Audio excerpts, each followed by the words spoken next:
I don't think we should go too long without making a shout out to the only listener with two questions, a mutual friend of ours and Chuck's. This episode would not have happened without Tyler Jones. For that, we thank you, Tyler. He had two questions that go along some pretty interesting areas. The first question he asked is define. He'd like you to define liminal spaces and limnoid events. Ah, so a lot of what I do was described theoretically by a British cultural anthropologist named Victor Turner. And Victor Turner, his work is also a little bit explored by Lewis Hyde, the academic who's written some fantastic books like Trickster Makes This World and The Gift. So according to Victor Turner, there are events in the world throughout our lives that are called liminal events.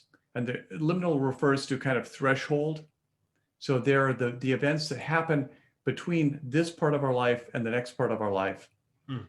And the classic example is the honeymoon. When people get married, they have to leave their community for an archetypal 3 days. And 3 days is kind of the completely classical amount of time. Jonah was inside the whale 3 days before he was barfed up. After Christ was killed, this being Good Friday. Yeah. Yeah. He went to hell for 3 days.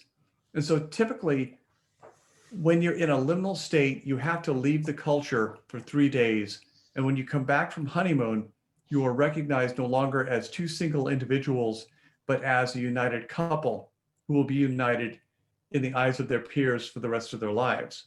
So other examples, other sort of characteristics of liminal events is they tend to be characterized as kind of between seasons. They might be like Halloween, which is between the sort of autumn and the winter, or however you see it, between life and death. But it's characterized by a reversal of the power hierarchy. So people who have no power, children, dress as things that are between things. They dress as beasts, animals, or they dress as outcasts like cowboys or hobos or transients, or they cross-dress in the clothing of another gender, or they dress as things that are dead and not dead, like ghosts or zombies or vampires. So these members of the community who have no power dress as these kind of in-between archetypes, and then they go around and they demand tribute. And if you don't give them tribute, they're allowed to do property damage. Until the 1920s, Halloween had become such an evening of property damage that in the 20s, insurance companies who were paying for all the slash tires and all the burned down houses and all the wrecked fences, insurance companies went together with major newspapers and decided, we have got to reinvent Halloween. So Halloween suddenly became, they matched up with candy companies and they said, how about if kids go out and we give them candy and we don't have to pay all these insurance claims? So in the 20s, that's when Halloween became what we know. But before that, it was really about this enormous shakedown of people with property were basically blackmailed to give tribute to people who had no property. Christmas caroling was very much the same.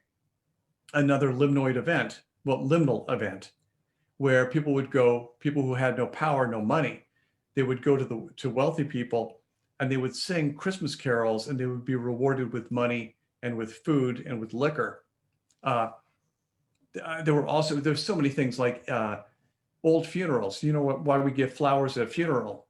It's because in old times, when people with resources had someone die in their family, people who were poor in the community, they would go out and they would gather herbs and flowers. And there was something called the Rite of Passing over, where the poor people would stand on one side of the casket and the rich people, the grieving people, would stand on the other side of the casket. And the poor people would pass the flowers over the dead body.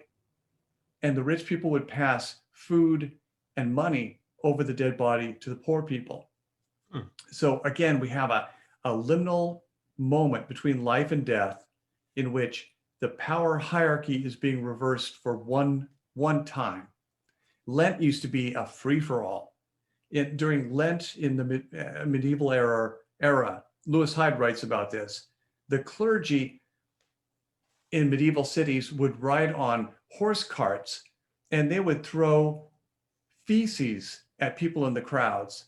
And people were allowed to go into churches and to eat and to drink and to fornicate. So it was this complete reversal of the status quo for just one day. Anyway, liminal events, they traditionally occur between one state and the next state, whether it's between life and death, between seasons, between states of being married or single. Limnoid events. Limnoid events are things that have the characteristics of liminal events, but they can happen anytime. They're like Burning Man. They're like concerts where typically you go and you pay a fee. And one characteristic is that there is a flattened hierarchy of status, a flattened status hierarchy where everyone has the same sort of social status at Burning Man. Nobody is up, nobody is down. And so what I love to do is invent limnoid events, like Fight Club would be a limnoid event. It only exists during the time when it's actually taking place. It can take place anywhere. You have to be kind of informed to go there. And when you go there, you are no more important than anyone else who's there. So many of my books are about creating these limnoid rituals, which sort of mimic traditional liminal rituals. And now I've just given you the wonkiest, longest answer yet. I love it. I see your eyelids just sinking down. Not at all. No way, No, man. see, now I'm curious. Now, my my favorite from your back catalog is Haunted. It always has been. So would you consider the gathering of, the writers to craft their masterpieces? Does that fit into your explanation? Every writer's workshop, every kind of creative kind of sequestering is a limnoid event where you're stepping out of the world. There is no power structure. Everyone is kind of equal.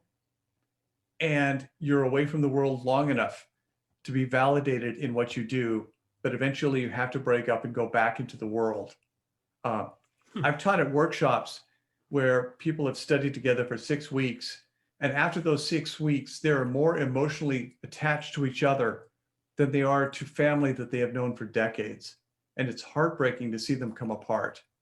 So yeah, any kind of artistic workshop or, sequestering is completely a limnoid event.